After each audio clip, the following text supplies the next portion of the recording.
வாடிக்கையாளர்கள் வராததால் கடை வாடகை உள்ளிட்ட செலவை சமாளிக்க முதல்வர் மருந்தகத்தில் பாக்கெட் உணவுப் பொருட்கள் மற்றும் மாவு வகைகள் விற்கப்படுவது தற்போது வெளிச்சத்திற்கு வந்துள்ளது.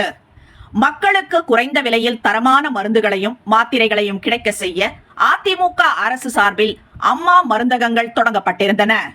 ஆட்சி மாற்றத்திற்கு பிறகு அம்மா மருந்தகங்களை முறையாக பராமரிக்காமலும் அங்கு பணி செய்யும் ஊழியர்களுக்கு தேவையான உதவிகளை கூட செய்யாமலும் இருந்து வந்த திமுக அரசு திடீரென அம்மா மருந்தகத்தை போல முதல்வர் மருந்தகம் என்றொரு திட்டத்தை அறிவித்து மாநிலம் முழுதும் 1000 முதல்வர் மருந்தகங்களை கடந்த பிப்ரவரி மாதம் தொடங்கியது.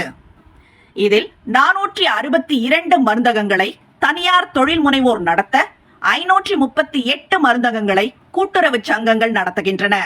இந்த மருந்தகங்களில் இரத்த அழுத்தம், நீரிழிவு நோய்களுக்கான மருந்துகள், தலைச்சுற்றல் உள்ளிட்ட நோய்களுக்கான மருந்துகள் வெளிச்சந்தையை விட 75% வரை குறைந்த விலைக்கு விற்கப்படுவதாக அரசு தரப்பில் தெரிவிக்கப்பட்டது. ஆனால் பல மருந்தகங்களில் நோயாளிகள் கேட்கும் மருந்துகள் கிடைப்பதில்லை. இதனால் முதல்வர் மருந்தகங்களுக்கு வாடிக்கையாளர்கள் வருவது வெகுவாக குறைந்துள்ளது. இதன் காரணமாக மருந்தகம் நடத்தும் செலவை சமாளிக்க உணவுப் பொருட்கள் போன்றவை அங்கு விற்கப்படுகின்றன. ஏழை மக்கள் பயன்பெற முதல்வர் மருந்தகம் என்ற ஒரு நல்ல திட்டத்தை துவங்கியது அரசு.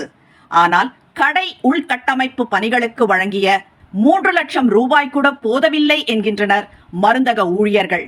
மிகப்பெரிய தனியார் நிறுவனங்கள் மருந்தகங்களை நடத்துகின்றன என்றும் அவற்றில் தள்ளுபடி வழங்கப்படுவதுடன் அனைத்து வகை மருந்துகளும் விற்கப்படுவதாகவும் முதல்வர் மருந்தகத்தை துவக்கி வைத்ததோடு சரி, இந்த திமுக அரசு அதன் பிறகு அதை கண்டுகொள்ளவே இல்லை என்றும் மருந்தக ஊழியர்கள் தெரிவிக்கின்றனர்.